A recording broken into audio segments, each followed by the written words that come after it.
Hello everyone, welcome to तथास्तु। 24 फरवरी 2022 को जब रशिया ने यूक्रेन के ऊपर हमला किया तो पूरी दुनिया परेशान हो गई।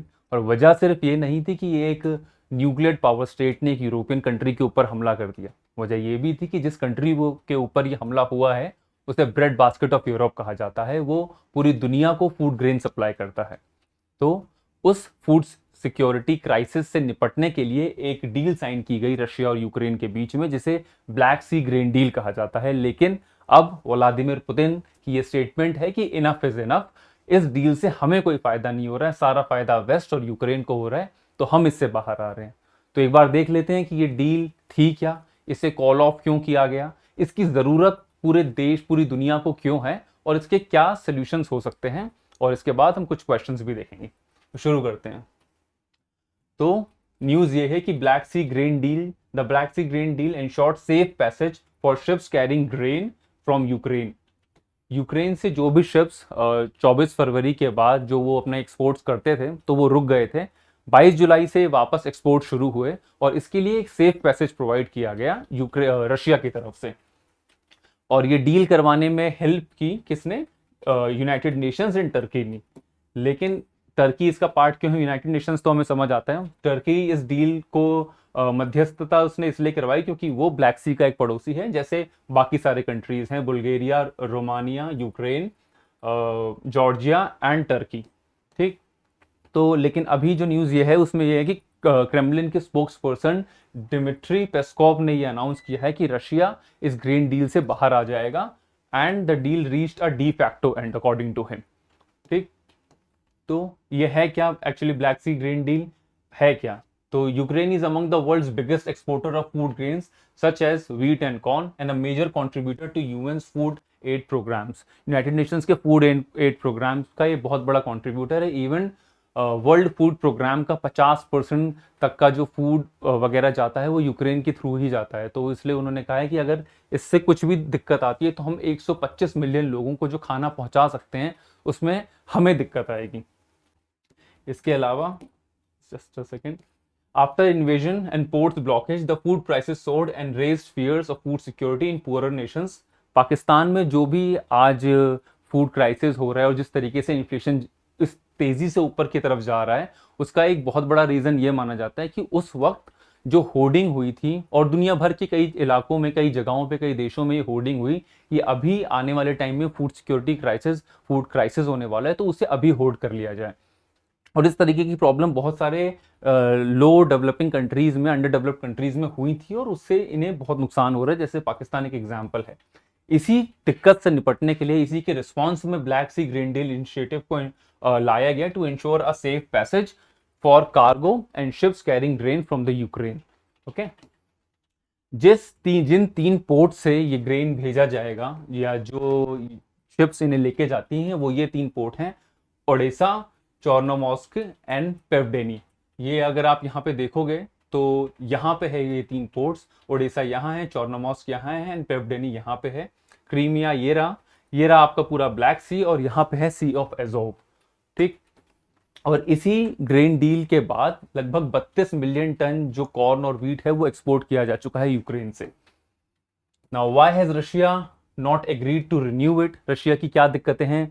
ऐसा क्या हुआ कि 22 जुलाई को रशिया मान गया लेकिन अब वो वापस पीछे हट चुका है?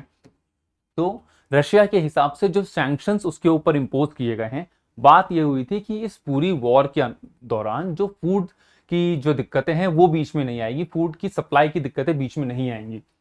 और जो सैंक्शंस इंपोज किए गए हैं वेस्ट के ऊपर, उसकी वजह से रशिया अपने एग्रीकल्चरल प्रोडक्ट्स और अपने फर्टिलाइजर्स को एक्सपोर्ट नहीं कर पा रहे हैं।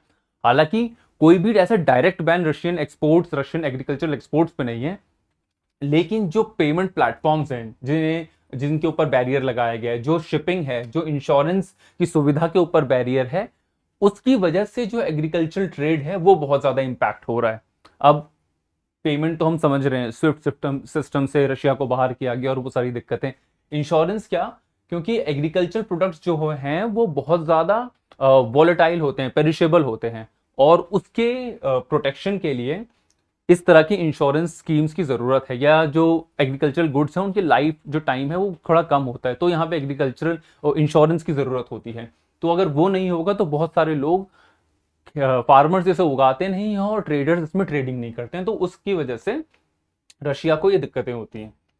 Now why has Russia not agreed to renew it का सेकंड पार्ट, एक तो ये है कि उनके एग्रीकल्चरल एक्सपोर्ट्स को दिक्कतें हो रही हैं, और इसके अलावा ये है कि पुतिन का यह कहना है कि वेस्ट ने हमें बुद्धू बनाया।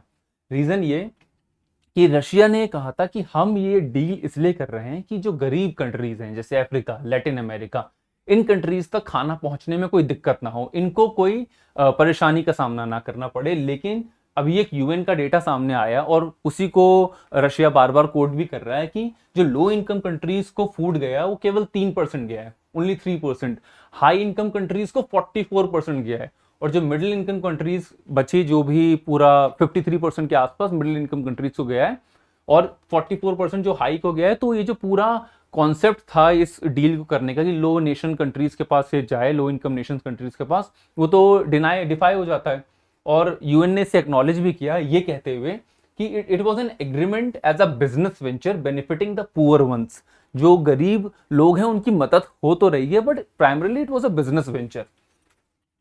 और अगर ये देखा जाए कि why the deal is needed, कि अभी तो हमने समझा कि रशिया को क्या दिक्कत है, एक तो अपने एक्सपोर्ट्स उनके खराब हो रहे हैं, और दूसरा जो जिस मुद्दे पे बात हुई थी कि हम गरीबों की मदद करेंगे, ये सब रशिया का ये कहना है कि वो सही नहीं है। तो why was the deal needed? सबसे पहली बात तो यह है कि ये जो राइजिंग फूड प्राइसेस हैं ये सबसे ज्यादा हिट करते हैं पुअर कंट्रीज को, या जो लोग इस इन्फ्लेशन से निपट नहीं पाते हैं, जो कंट्रीज एक लेवल से नीचे की इकोनॉमी रखती हैं, उनको सबसे ज्यादा इफेक्ट करते हैं। UN food program warned about its ability to feed 125 million people. उनके हिसाब से, यूएन फूड प्रोग्राम के हिसाब से, अगर ये डील कैंसिल हो जाती है तो लगभग 125 मिलियन लोग हंगर की तरफ या भुखमरी की तरफ जा सकते हैं, या जो हम उन्हें खाना प्रोवाइड कर रहे हैं उसमें हमें दिक्कत आएगी। जो वर्ल्ड फूड प्रोग्राम की जो ग्रेन सप्लाई है उसका लगभग 50% जो है वो यूक्रेन से आता है, और अफ्रीका जैसे बहुत सारे कंट्री हेविली रिलाई करते हैं रशिया और यूक्रेन के वीट इंपोर्ट्स के ऊपर। ठीक, अगर एक छोटा सा डेटा समझने की हम कोशिश करें कि 2018 से लेकर 2020 के बीच में लगभग 3.7 बिलियन टन का जो पूरा इंपोर्ट है वो अफ्रीकन कंट्रीज ने किया है, जिसमें से 32% के आसपास उन्होंने रशिया से किया है, 32% के आसपास रशिया से किया है, और 12% के आसपास उन्होंने किया है यूक्रेन से। तो लगभग आधे के आसपास वो अपनी इंपोर्ट्स, अपनी इकोनॉमिक इंपोर्ट्स यहीं से कर रहे हैं, रशिया एंड यूक्रेन से। और इसीलिए कहा जा रहा है कि जो सबसे ज्यादा, इसीलिए डील भी की गई थी कि जो सबसे ज्यादा इफेक्ट होगी कंट्रीज, वो वही कंट्रीज होंगी जो इस ब्रैकेट में आती है। इवन अगर कुछ और कंट्रीज भी देखें कि जो 36 कंट्रीज इसमें और इंक्लूडेड है इस डील से जिनको फायदा होगा, उनका आप एक बार नाम देखो: Lebanon, Syria, Yemen, Somalia, Democratic Republic of Congo, नीचे Afghanistan, Ethiopia, Kenya, Somalia and Yemen.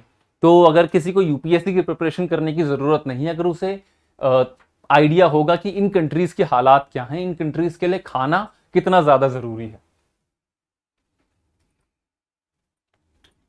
भाई सोल्यूशन हर जिस भी आप जो भी प्रॉब्लम आएगी आपके पास, चाहे आप अपनी सर्विस में चले जाओ तब, या फिर आप अपना आंसर लिख रहे हो तब, चाहे एथिक्स का हो, चाहे कोई भी पेपर हो, चाहे मेंस का GS 1 2 3 4, इवन आपके ऑप्शनल भी, उसमें आपको थोड़ा सा जो कंक्लूड करते हुए सोल्यूशन पार्ट देना है। तो इस सारी प्रॉब्लम का सोल्यूशन रशिया ने भी दिया है, यूरोपियन यूनियन ने उसे मानने की कोशिश भी की है, उन्होंने कहा है कि हम इसकी तरफ जा सकते हैं। पॉसिबल सोल्यूशन ये है कि वो जो स्विफ्ट पेमेंट सिस्टम से रशिया को बाहर किया गया है। स्विफ्ट पेमेंट सिस्टम क्या है कि जो फाइनेंशियल ट्रांजैक्शंस हो रहा है उसकी इंफॉर्मेशन बहुत quickly, not particularly the finance aspect of it, but उसकी इंफॉर्मेशन क्विकली एक जगह से दूसरी जगह ट्रांसफर हो जाए। तो यूरोपियन यूनियन कंसिडर कर रहा है कि एक सब्सिडरी, रशियन एग्रीकल्चरल बैंक का सब्सिडरी जो है रोजल खोज्क बैंक, तो मैं प्रोनाउंस करने में थोड़ा सा दिक्कत हो रहा है, पर रोजल खोज्क बैंक जो है वो स्विफ्ट के साथ रिलेट करेगा। The subsidiary of the Russian agricultural bank to SWIFT will get connected, from which it was previously cut off due to the war की वजह से जब वो पीछे पहली की टाइम में कट ऑफ हो गया था, तो वो वापस इस चीज से कनेक्ट करने की कोशिश करेगा। This move could facilitate grain and fertiliser transaction and potentially ease some logistical challenges. Okay, तो ब्रॉडली यही सारी बातें थी कि किस तरीके से ये डील जो पिछले साल से लगभग अब 1 साल हो चुका है वो चल रही थी, क्यों ये इतनी ज़्यादा इम्पोर्टेंट है, वो हमने जानने की कोशिश की कि जो कंट्रीज़ हैं वो इससे इफेक्ट होंगी वो अफ्रीका के कंट्रीज़ होंगे, लैटिन अमेरिका के कंट्रीज़ होंगे, इजिप्ट, इथोपिया, इस तरह के कंट्रीज़ होंगे, सोमालिया, जिनके लिए ये फूड बहुत एक नेसेसिटी है। इस सिचुएशन के बाद जब ये वॉर शुरू हुई थी तो जो सबसे ज़्यादा इफेक्ट हुए कंट्री जहाँ पे ग्रेन की होर्डिंग शुरू हुई वो थे जो पाकिस्तान और इस तरीके की कंट्रीज थे।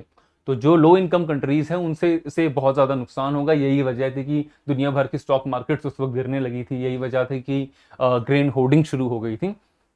तो आगे देखते हैं क्या होगा, बट आज के लिए हमारा टॉपिक तो यहीं खत्म होता है। The deal is of and the video is of. लेकिन कुछ क्वेश्चंस हैं जो आप अटेम्प्ट कर सकते हैं, एंड ये वो हैं कि which of the following statements about SWIFT is correct. ये PYQ है।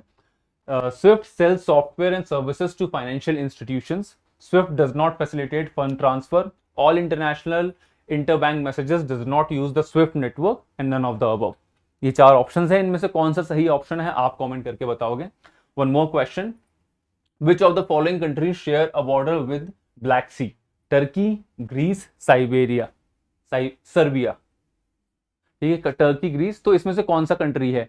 तो एक मैंने वो छोटा सा निमोनिक आपको तब दिया था, बर्गेट करके, BURGET, उसके थ्रू आप सॉल्व करने की कोशिश करना, ये सॉल्व हो जाएगा। Well, that's it for today. Until next time, keep watching and keep learning. Thank you very much.